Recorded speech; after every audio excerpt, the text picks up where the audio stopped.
Peace be with you. Welcome to the Institute of All Intelligent Life. This is our first class, Monday, the 26th of September, 2016. My name is Allan Keislar, and we are live now. So anyone who's coming on, I'm just going to introduce the class again. This is the Institute of All Intelligent Life, the first class. We're very, very happy to have you here. First, I will introduce this course briefly, and what we're going to be doing in each class is having a little bit of breathing exercises and becoming aware of the subtle energies in our bodies. Then I will answer questions that I have received previously, and then I'll give a talk about two subjects, cosmology and history, universal history. And then, at the end of each class, we will do some exercises. So to begin, let us breathe. This breathing is a very, very important part of human life. Actually, we all breathe all the time. But right now, we're going to practice deep breathing. Deep breathing very quickly makes your mind peaceful. So, this is a deep breath. It means you inhale as deeply as you can, fill your lungs completely, and then exhale and expel all the air from your lungs. And you will notice quickly how your mind changes, how your mind becomes more peaceful. So please join me right now. You can close your eyes or leave them open as you like. Sit comfortably. Find a comfortable place. You can sit on a chair or on the floor, whatever comfortable for you. And let us begin. The way I do it is I count slowly, breathing in to the count of 8, and then exhaling, breathing out to the count of 16. So please, you can count. I won't count out loud, but I will start counting now as I breathe in. Breathe in through your nose. You can breathe out either through your nose or your mouth, and that doesn't really matter.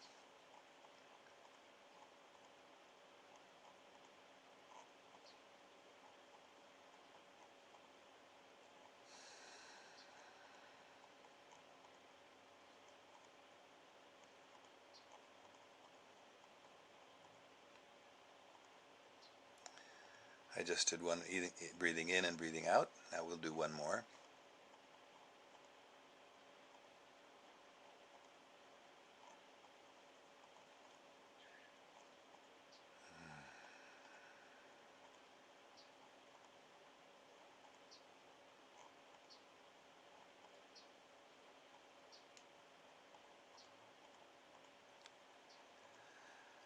I've noticed it. I don't know if you've done this breathing and noticed it also. The mind very quickly becomes a little calm and peaceful. So just forget about all your other worries or anxieties or problems, and let's focus now on one more exercise of becoming aware of the subtle energies in the body. This is actually not that difficult to do. If you put your hands like this, and then just take them apart slowly a little bit, about this far, and then bring them back closer together again, and just feel the sensations on your palms and on your fingers. Can you feel something?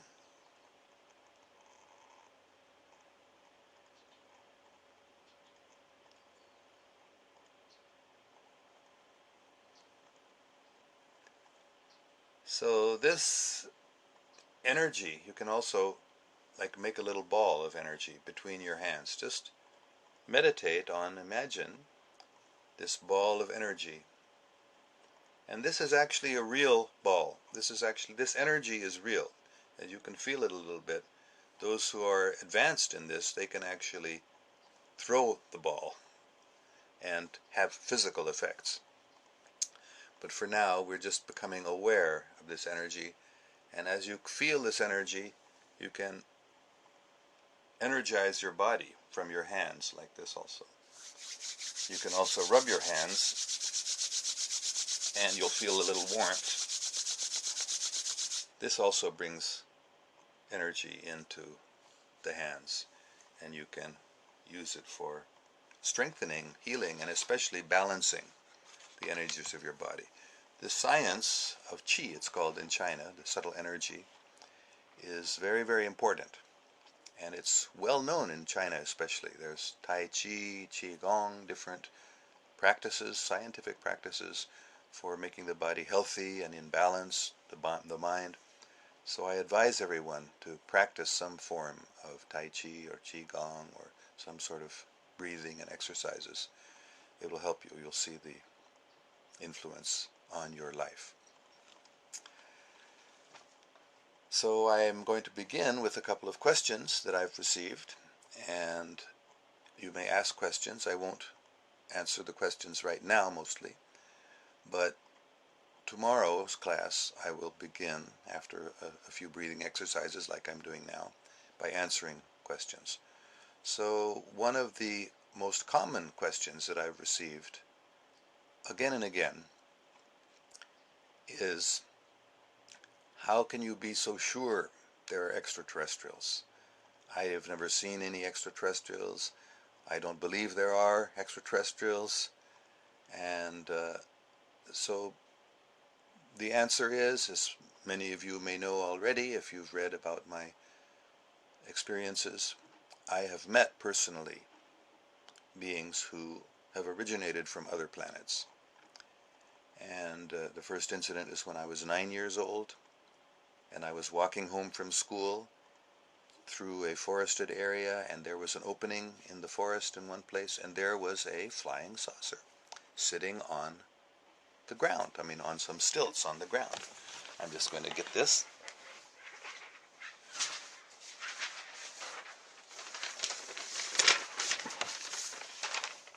This is a drawing I made of that, what I saw. And as you can see here in the drawing, there's somebody standing, or several people standing in the doorway. And I was only 9 years old, but as I went up that stairway, because that person was a woman and she motioned me to come up, and I did, and this is what I remember her as looking like. So actually that seems to be a mask over her face, which probably means that she was concealing her real identity for some reason. But she was so kind, she was so loving, she embraced me. I felt like she was my real mother. And in fact, when I got home, I told my biological mother, "You are not my mother." And this was the first incident I remember. And I've met that same lady again, most notably when I was this was about 1992 or 93, I was about 45 years old.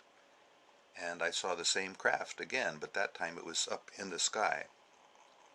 And I was drawn up into it, and I met her again, and she looked the same age. And later she explained that her species lives for thousands of years, and she had not really aged very much by their calculations in that period of 35, 36 years since I had first seen her. So you may or may not believe it, that's okay, but I know that there are such beings. And the other question that I often receive, I have had other experiences of meeting many other species also, and I've been in a lot of contact. The main way of communication, because I'm always asked, what language do you speak? We spoke in English, but usually these beings communicate telepathically. And that's what we also can do. We do to a certain extent, but we as a human race are just learning about telepathy, and many people have had experiences. You feel like somebody's about to phone you, and the phone rings and there they are. So that's telepathy. So people then often ask me, maybe these beings are jinn. Maybe they're not really extraterrestrials. They live on this planet, they live under the ground or in another dimension. And my answer always is, that is possible. There may be jinn who are appearing to human beings and people think they're extraterrestrials. But my understanding is that jinn are usually sort of negative creatures, whereas this lady in particular was so kind and loving. I could feel for sure in my heart that she was not deceiving me. And many times I've spoken with her since then, and it's confirmed that she is a very kind and loving being. So I don't think she is a jinn. Then what is she? Some people say there are only three types of creatures: jinn, human beings, and angels. Well, that may or may not be. There may be only three types, but there may be millions of types of beings, but in any of intelligent beings. But there may be many varieties of human beings. She could be a different sort of human being. And it's also possible that some of the creatures who people think are extraterrestrials are actually angels. Angels are also from other places. They're not from this earth, so they could be considered extraterrestrials too. So those are the main questions I've received, and I hope that answers clearly these questions. And some people say that jinn are invisible, but sometimes they are seen. There are records of them being seen also. And we have experienced, many people have experienced, that extraterrestrials, not only the beings themselves, but their craft also, the spacecraft or the flying saucers, as they're often in that shape, they actually phase in and out of our existence. They also can sort of be invisible and then become visible and then become invisible again. So there are many, many things that we are just learning about. Western science has been totally unaware of, for example, the subtle energies in the body. You don't learn about it in your science class or biology class in most places, in Western-style universities. But it's something that's very easy. In fact, even consciousness itself is something that Western science has hardly studied. Only in the last couple of decades there's begun to be some serious study of consciousness. But what is consciousness? It exists. We all experience it all the time. In fact, we are consciousness or awareness. The soul, as often called, is aware, is conscious.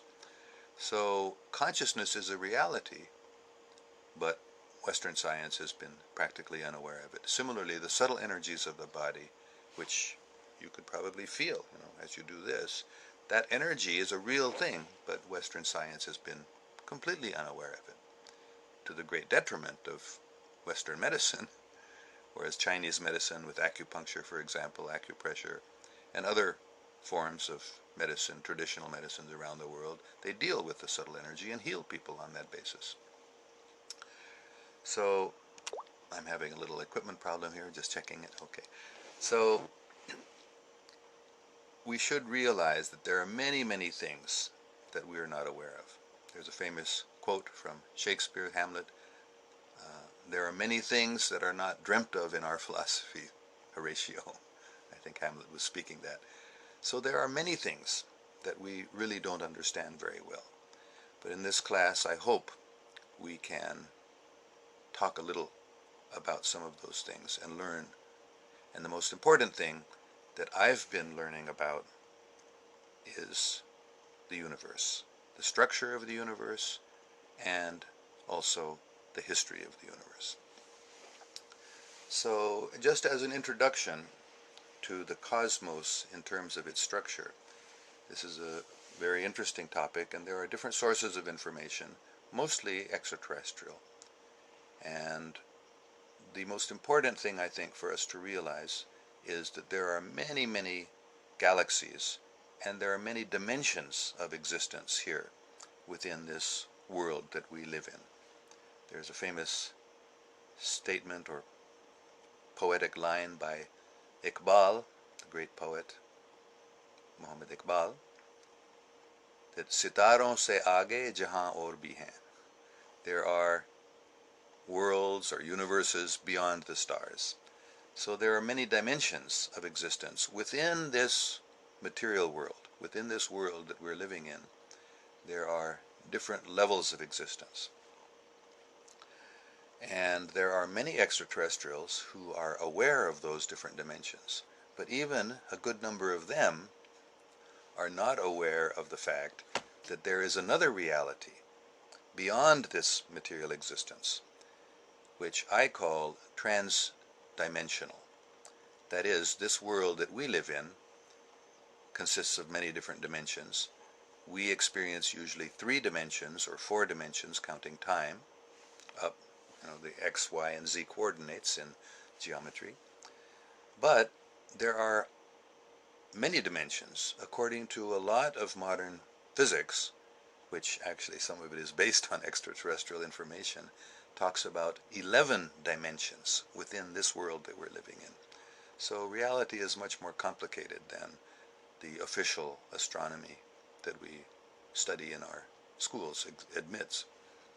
But beyond all of these material dimensions, there is also trans-dimensional existence. And again, people ask me, how do you know? Well, you can believe it on the basis of religious belief or something, but you can also go there. And I had that experience more than once. There is a barrier between what you can call material and spiritual reality, or this multidimensional existence and the trans-dimensional existence. But that barrier, although it's very, very difficult, can be crossed. Not by, of course, having a spaceship, or only by consciousness. By purified consciousness and by a humble and loving mood, one is actually able to pass through that barrier and can enter the spiritual or the trans-dimensional existence. So that's the most fundamental principle of cosmic structure or cosmology that I wanted to begin by sharing. And this is just going to be a short class. These classes are not going to be that long, so I'm not going to talk more about that right now, but I will be happy to do so in the future. And now turning to cosmic history. The most important point again to realize is that this universe, this galaxy, is much older than our planet is. That, I think, is pretty common knowledge. The date that's usually given for the universe is something like 13 billion years, whereas our planet is about 4 billion years old, according to most sources, both extraterrestrial and modern scientific investigation is sort of agreed on that point. So let us just consider for one moment that other planets have had up to 9 billion years of development more than we have.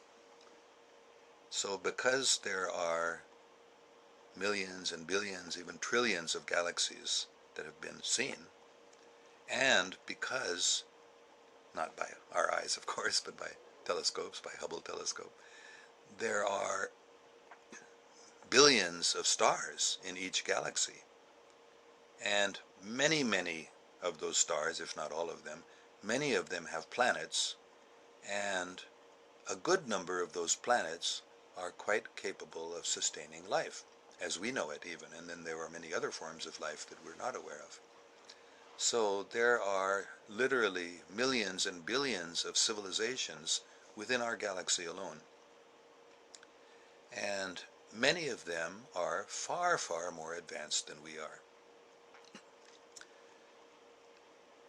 And the first beings who, according again to extraterrestrial sources, and I will go into more detail about this later, about 2 billion years ago, I was surprised when I learned this because I didn't realize it was that long ago.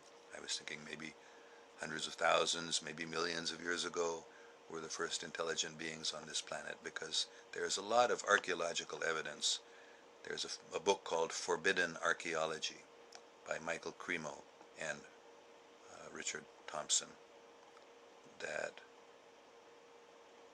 is very, very good, and it talks very, very practically and scientifically about many, many discoveries, archaeological discoveries, which showed that there was some sort of intelligent habitation on this planet millions of years ago. Just to give one example, they found these spheres in South Africa, way, way under the ground when they were mining, that by the strata, geological strata of those spheres, and they were not naturally produced. They were definitely created by some intelligent being because they had a groove around them, a ridge rather, around. They were around like the equator of those spheres. So they were clearly designed by some intelligent beings, and they were millions of years old. So, but the first human type beings that were on this planet were about 2 billion years ago. And this race was very, very advanced compared to us. They were much larger physically, but they were much more advanced both mentally and spiritually than we are today. And they discovered this part of the galaxy, which is a very, very special part, actually. The Earth, the Sun, our solar system, and this star cluster that we're in, because we're surrounded by a number of stars, and then there's a larger gap or void type area where there aren't stars. So the stars that are near us is called our star cluster, and this star cluster is very valuable area, real estate you might say, mainly because of the stargates. That is, there are places throughout the universe that are connecting points from which you can travel very quickly a great distance away, even to other galaxies.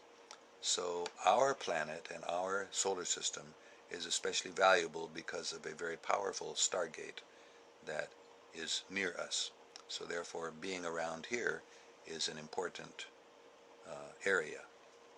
So this original race that came on our planet is called often the ancient builder race, because they built devices which we can hardly recognize now what they were, how they worked, but they were meant for specifically protecting our solar system and our area of our galaxy and our planet from others who might come and misuse, for their selfish purposes, might want to use this area. So at that time it was newly developing, you might say, and certainly in terms of human habitation or visitation, or again, when I use the word human, I don't mean Homo sapiens, I mean other human-like beings who were similar to us, looked similar to us, but were different than us also.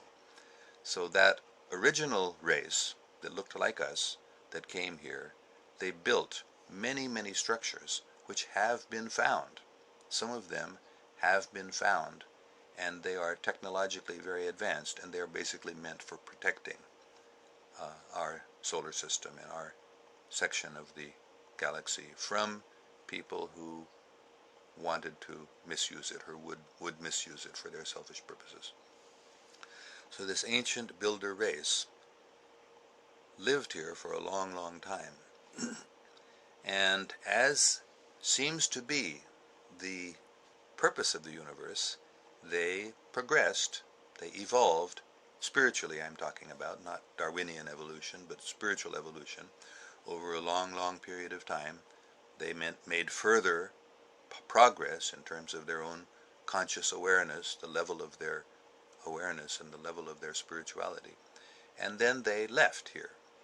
And we don't know exactly why they left, but evidently it was because they had reached a certain level of spiritual advancement in which they no longer needed to be here.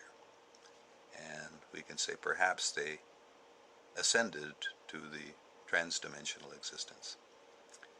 So there are these times of ascension. This is a very important thing to understand in terms of universal history, that there are cycles of history.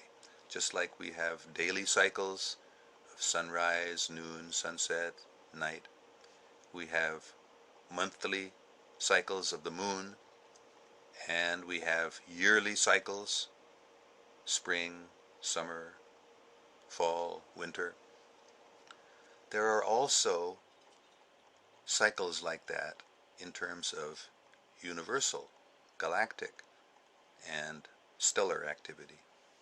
So the two most important cycles, the one that's very obvious, that if anyone who's studied little astronomy knows, our entire galaxy is also rotating, just like our planet is rotating to create the daily cycle, and the planet is rotating around the sun to create the annual cycle. Similarly, the entire galaxy is rotating around the center of the galaxy, and that is one cycle which is very important in terms of galactic development.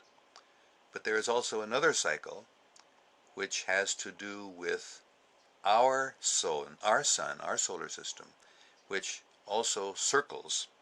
And this is described by modern Western astronomy as the precession of the equinoxes. And it's said that our Earth, which rotates of course, also wobbles on its axis. So that's actually not a correct explanation. The real reason why the sun appears to be wobbling on its axis is because the stars, we can observe the stars over a long period of about 25,000 years, the stars move in a slightly different pattern. That is, the North Pole star moves. Right now, Polaris is the North Pole star, but thousands of years ago, Tuban, another star, was, and then the North Pole, that is where the North Pole is pointing, rotates around a circle on which Polaris exists, on which other stars exist, and sometimes there is no North Pole star because the North Pole is not pointing to any one star. So this is very important information to understand, that precession of the equinoxes is not caused by the Earth wobbling on its axis, but it's caused by the sun and another star circling each other. So recently, Western astronomy has realized that most stars are at least double stars. Originally they thought, stars are singular, then they started finding double stars. There are triple stars, just like Sirius, which is the brightest star in our sky because it's quite near to us and only a few light years away, and it's a very large star. It's actually three stars. There are actually three stars in the Sirius star cluster. Not star cluster, but the star itself consists of three separate stars that we originally, when we look at Sirius at night, we can see it very bright, flickering. Sometimes it looks like it's flickering colors even when it's near the horizon. Yellow, red, blue, green even. So that star is actually three stars. So our sun also has a companion star, but it's infrared. It's not visible to the naked eye. But those two stars, our sun and this other companion star, circle each other. So that circling of each other is what causes the precession of the equinoxes. So this is another cycle which is very important in human history, just like our daily, monthly, and yearly cycles are important. This 25,000 year cycle is very important. And human history actually reflects that also, which we'll be getting into more details as we discuss the history of our planet in the last thousands of years. But the point I'm making is that this precession of the equinoxes is caused by another cycle, not by a wobble of the Earth's axis.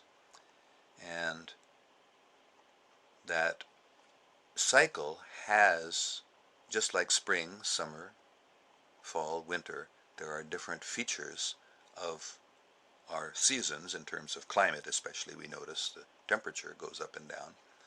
So this cycle that we go through every 25,000 years also has changes, but the most noticeable changes are in terms of consciousness, the effects on consciousness of that cycle. And even more powerful and influential, and this is very important, as I'll explain in just a minute, is the movement through the galactic cycle, because different regions of our galaxy have different energies. And we happen now to be entering a area of the galaxy of what we would call higher energy, higher consciousness. And this is actually described in many books, in many scriptures, for example. This period when there is a transformation, there is a big change, there is a big ascension, it's sometimes called, or harvest, when there is an opportunity. It is part of both the 25,000 year cycle, which actually is ending, or you could say beginning right now. That's why we talk about the last days or the new age.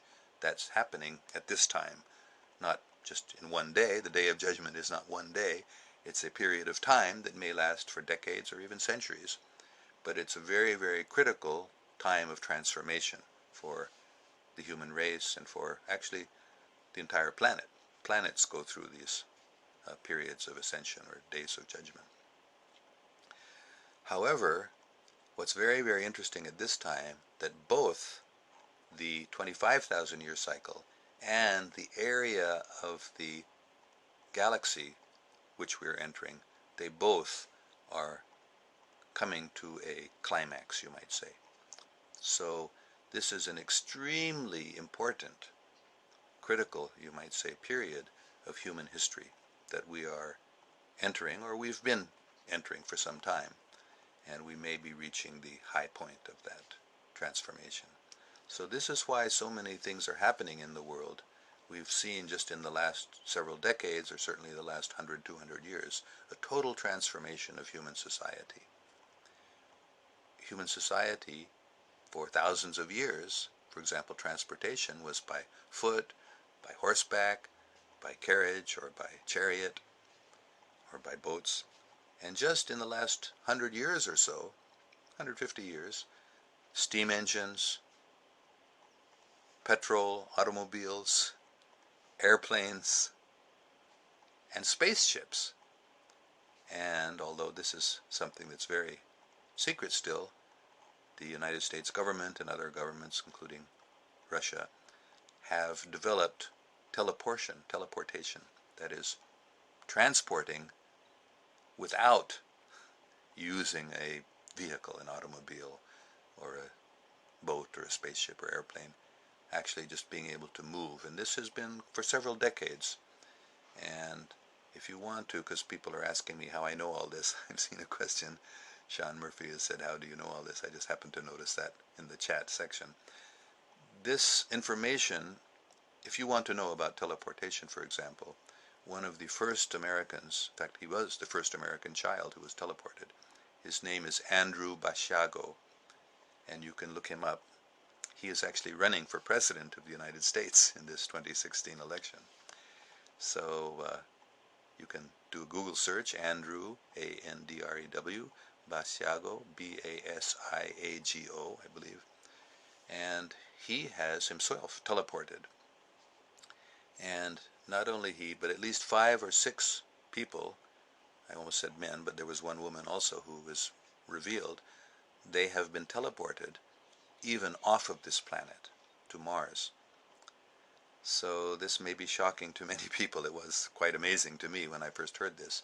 But there is an American base, even a colony we would call it now, because it's quite large now, on Mars. And there have been German and Russian and other nations. In fact, Germany was the first one, even before the United States, which as early as the 1930s and 1940s had developed the ability to travel to the moon and to other planets. So there are bases on these other planets and some of the moons of Jupiter and Saturn also. And Andrew Basiago and others have actually been there and have come back and have reported them as whistleblowers. Of course, it's dangerous for them to do this because some people don't, a lot of powerful people don't want this information known to people. But do your own research.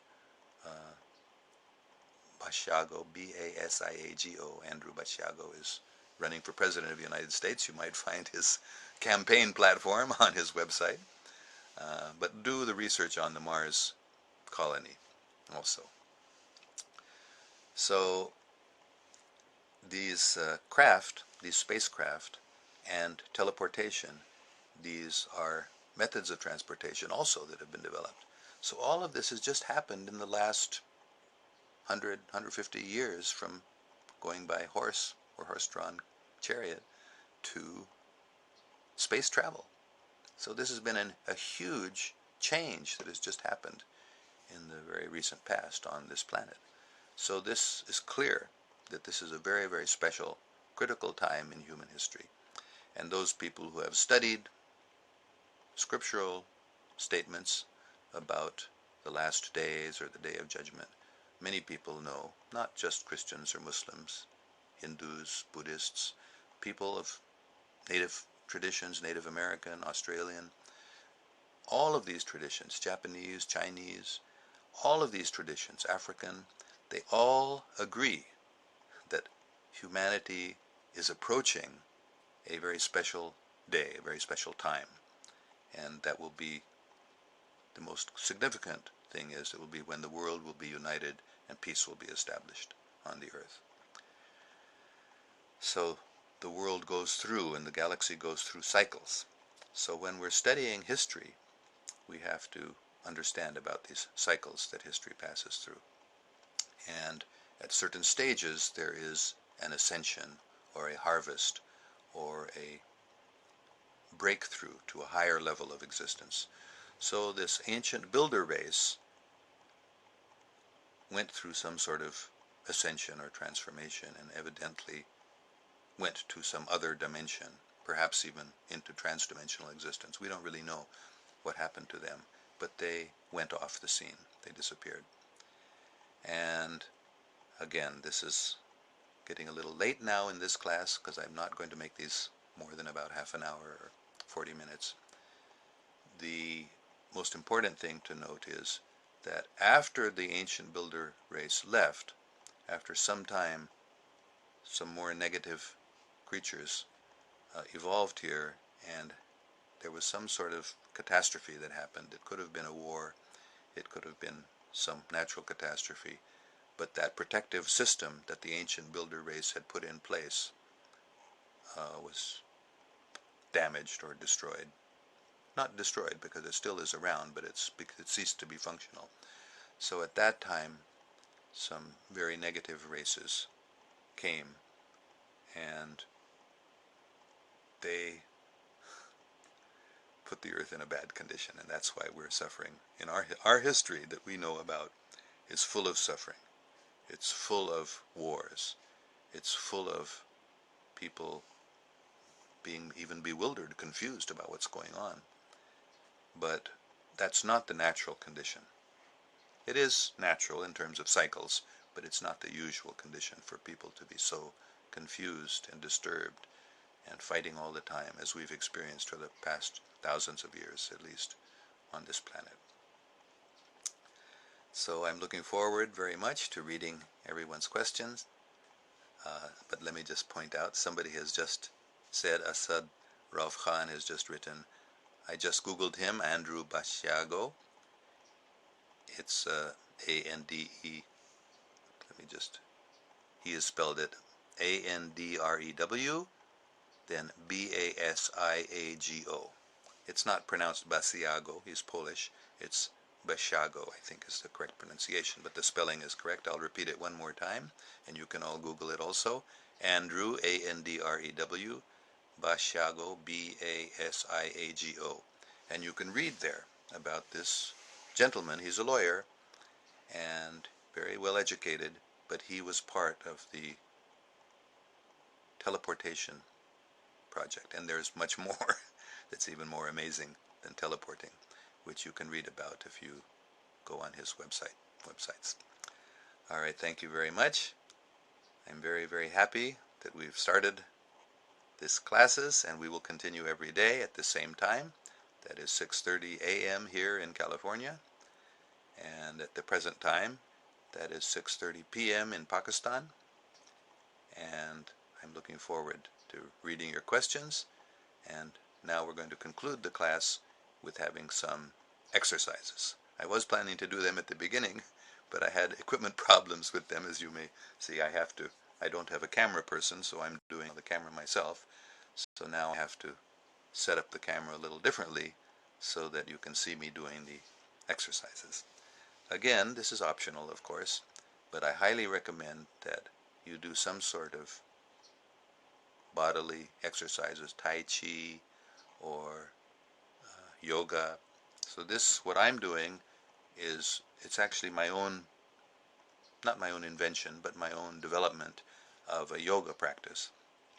So many of the positions people who know about yoga will recognize.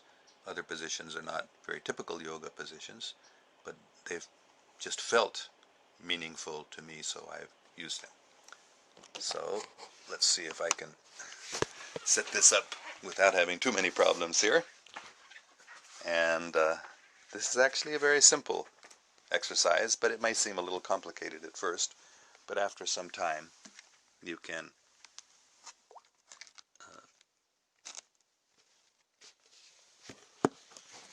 become familiar with it, and it will become very easy.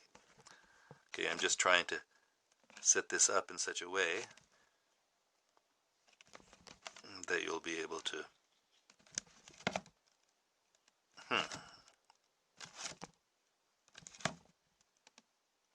just a second here.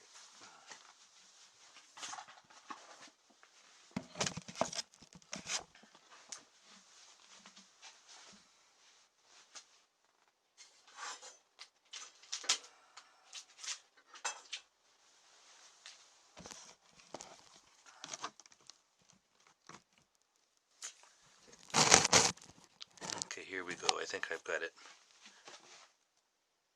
pretty well set up now.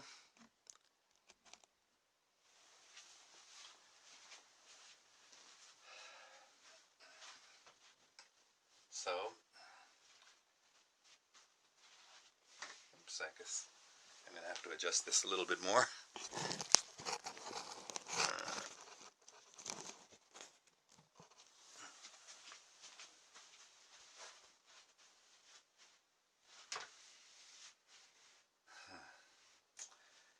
I'm not getting quite the right angle here that I want yet.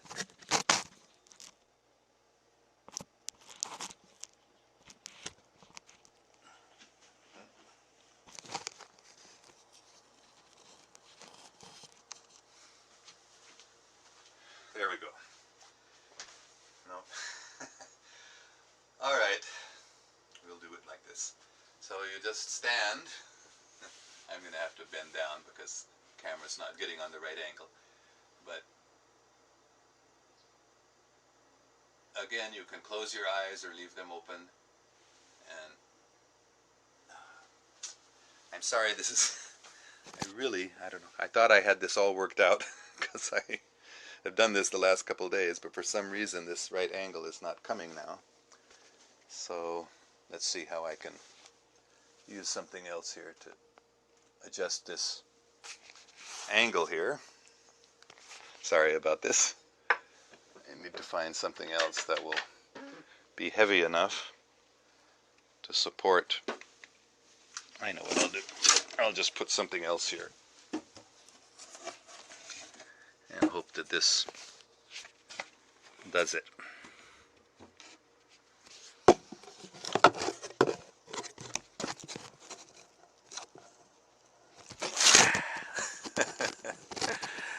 This is always the problem.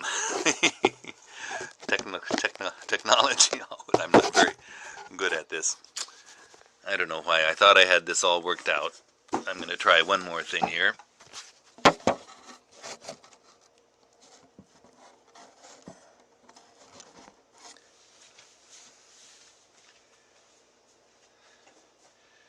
Okay, let's hope this will work.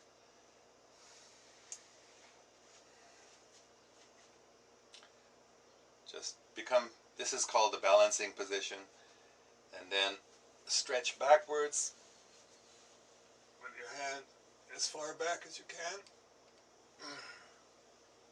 and then put your arms up,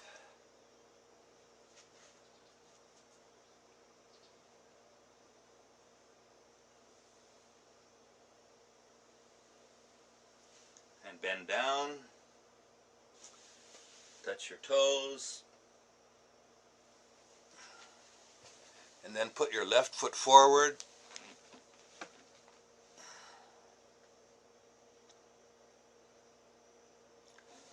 And then this, again, you can't see this very well, but I'll go from the side so you can see it this way too.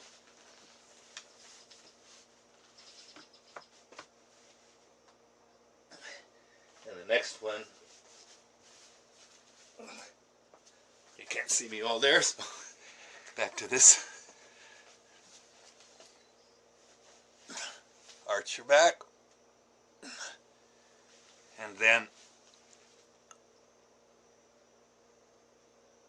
And then finally, just lying flat on the floor with your arms out. And you can rest here, relax for a minute. And then back up this pose. And this one.